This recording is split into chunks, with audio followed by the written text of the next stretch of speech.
Are you stuck with the Xbox system error E102? Don't worry, I've got you covered. In this video, I'll walk you step by step through how to fix it and get your Xbox back to gaming. System error E102 usually happens during a failed system update or corrupted startup files. Basically, your Xbox can't boot properly, but the good news is you can fix this right at home without sending your console away. First, try a simple power cycle. Hold down the Xbox power button for 10 seconds until it shuts off. Unplug the power cable for another 30 seconds, then plug it back in and start and restart. Sometimes that's all you need.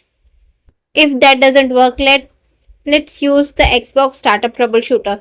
Turn off your Xbox, press and hold the pair button and the eject button together, then press the power button. Keep holding pair plus eject until you hear two power up tones. Now you will see the startup troubleshooter menu. From here, choose reset this Xbox. Select keep games and apps if you don't want to lose everything. If that fails, try remove everything for a clean reset. If the reset doesn't solve it, you will need an offline system update. Download the OSU1 file from Xbox official site, put it on a USB drive formatted as NTFS, plug it into your Xbox, and from the troubleshooter menu, select offline system update.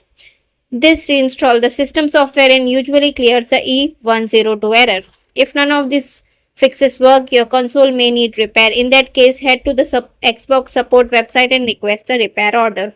And that's how to fix the Xbox E102 error. If this video helped you, hit that like button, subscribe for more Xbox fixes, and check out my other video on solving the error.